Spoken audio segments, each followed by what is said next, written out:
What that experience taught me was to listen to that voice inside of me. For 5 years, I kind of pushed it to the side saying, no, we can fix this. It's just me, right? Like I can figure this out.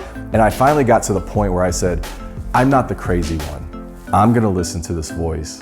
But that experience was a gift.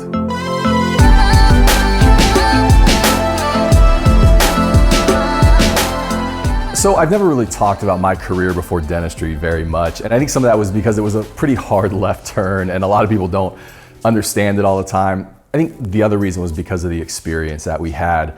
I go back to 2002. Joanna and I moved to Columbus, Ohio to work with some friends on what was to be probably a dream opportunity, a dream job to build this mega church in the Columbus, Central Ohio area. And for those of you who don't know, my background was in ministry and seminary, and so this was the next step for us. We moved here, built a house, like we didn't have kids at the time, but we knew this was going to be settling down long-term, maybe even final step in the career, right? If I'm being honest, things really never clicked from the start, and there were red flags right away. Just bad leadership, poor communication, lack of empowerment, just feeling like I was wandering through this time, but constantly trying to get it right and figure it out. For 5 years, man, gave it my best shot. Tried to change whatever I could. Thought the problem was me. If I could just do that, it would be better. And finally, I got to the point where I had one final conversation about 5 years in, and I tipped my hand that I maybe wasn't feeling it anymore. I was just not connecting. This may not be the place for me. And so his solution, the lead pastor boss, his solution was for me to clean the school. He said, this will be good for you.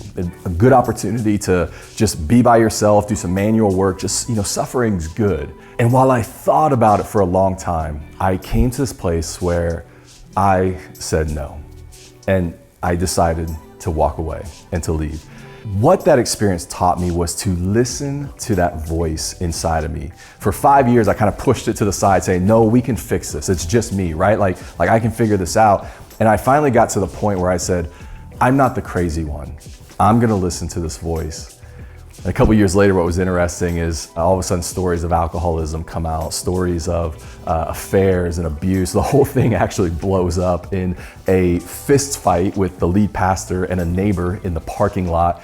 He goes to jail, the board flies in, changes the locks on the door of the church and remove him from power. And so after all that, I realized, yeah, I'm not the crazy one. But that experience was a gift.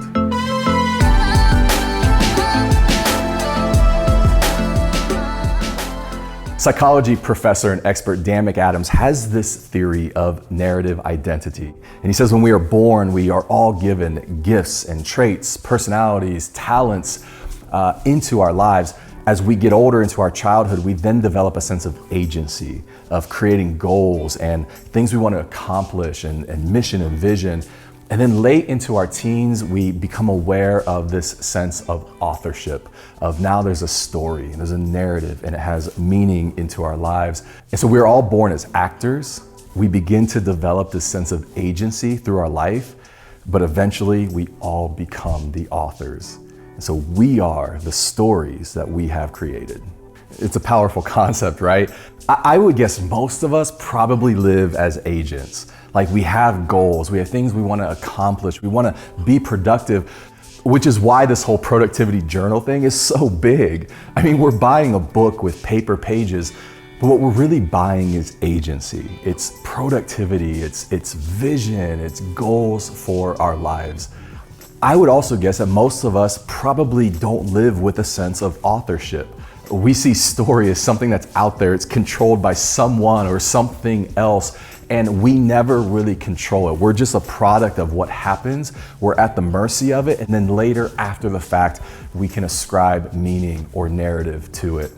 Others live as actors, their talent being the agent, their personality and gifting and skill set opening the doors for opportunities as they move through life. And ultimately, this sense of story being something that gets told at the end of your life by the loved ones around you. And so yes to the actor, and yes to agency, but yes to the fact that we are all authors of our lives writing this story. I'm the first one to say, look, life can be random. it can be out of control. But when you take control over the power of the narrative, you actually get to shape the direction of your life. And that's why you can stop and say, that experience was a gift. Because I'm in control of that story. I get to decide how the chapter is written.